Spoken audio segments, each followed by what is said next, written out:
Các bạn thân mến, người xưa có câu lửa thử vàng, gian nan thử sức, để nói về việc rèn luyện của con người bằng cách tự thử thách bản thân trước những khó khăn, sóng gió của cuộc đời. Giáo dục trẻ em cũng vậy. Để có thể thúc đẩy tiềm năng của các con, chúng ta có thể tạo điều kiện để trẻ em được tự mình vượt qua các thử thách từ nhỏ đến lớn. Qua đó, trẻ có thể tự đúc rút được những kinh nghiệm quý báu, cũng như rèn luyện được bản lĩnh, trau dồi kinh nghiệm sống. Khi trẻ lớn lên, sẽ có khả năng độc lập tư duy, tự mình vượt qua khó khăn, không ỷ lại vào người khác. Hôm nay, kênh Giúp Mẹ Chăm Bé sẽ tiếp tục cung cấp cho các bạn những thông tin bổ ích về việc chăm sóc giáo dục trẻ với chủ đề những thử thách cha mẹ đặt ra để phát triển tiềm năng cho các con. Thử thách đầu tiên, để trẻ một mình.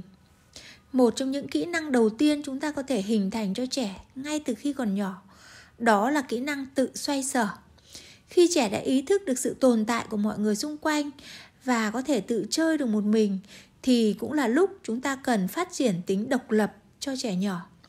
Trẻ nhỏ ở các quốc gia phương Tây thì luôn được cha mẹ cho ở một mình từ rất sớm để rèn luyện khả năng tự xoay sở, tự ngủ, tự chơi.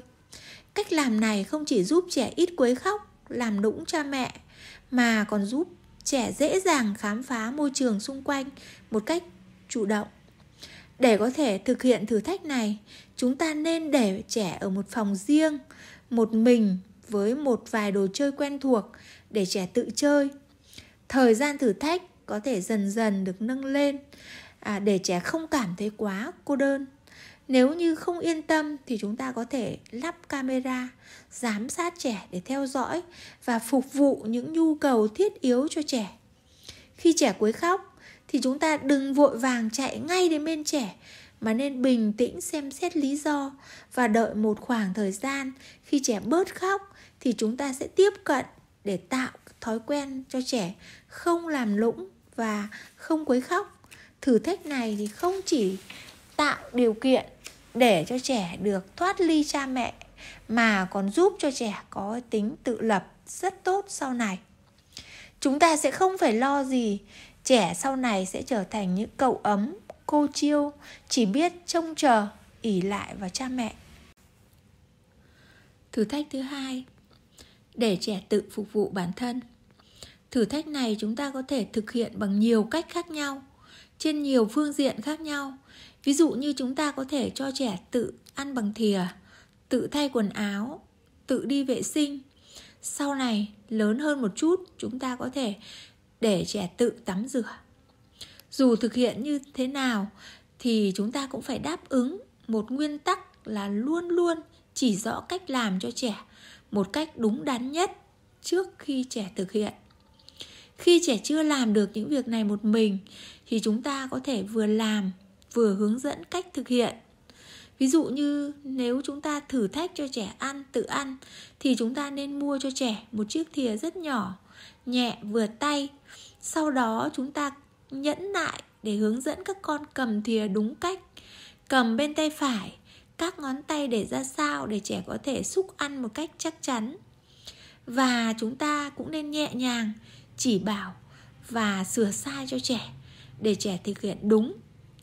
Trong khi trẻ thực hiện thì chúng ta nên động viên các con và khuyến khích các con rất tiến bộ để lần sau các con làm tốt hơn. Như vậy thì trẻ mới có thể hoàn thành được các thử thách một cách dễ dàng. Thử thách thứ ba, để trẻ tự khám phá môi trường xung quanh. Khi trẻ lớn hơn một chút, có khả năng tự đi lại, tự khám phá môi trường bên ngoài, thì chúng ta nên tạo điều kiện để cho trẻ được vui chơi, được học tập từ môi trường bên ngoài. Cách làm dễ dàng nhất đó là cho trẻ tham gia vào các chuyến tham quan, dã ngoại, các chuyến đi nghỉ mát cùng gia đình. Việc để trẻ tự tìm tòi, làm quen với các loại động vật, môi trường tự nhiên thì chúng ta cũng phải chú ý đảm bảo an toàn tuyệt đối cho trẻ. Không cho trẻ đi lại các khu vực nguy hiểm như hồ ao, sông suối, những nơi không có rào chắn hay đường phố giao lộ. Khi đã đảm bảo cho trẻ tránh được những nguy hiểm thì chúng ta có thể cho trẻ tự vận động trong môi trường có sự giám sát của người lớn. Không nên la mắng trẻ khi trẻ chơi đùa bên ngoài, mà nên giải thích để trẻ hiểu được thế giới tự nhiên theo một cách dễ hiểu nhất. Người lớn cần tuyệt đối kiên nhẫn giải đáp mọi thắc mắc, dù là nhỏ nhất, của con trẻ, cũng như khơi gợi về thế giới xung quanh để trẻ kích thích được cái sự tò mò, ham hiểu biết của trẻ, giúp trẻ phát triển được một cách tối đa. Việc thử thách khám phá môi trường xung quanh không chỉ phát triển cho trẻ về thể chất mà còn phát triển trí tuệ rất tốt.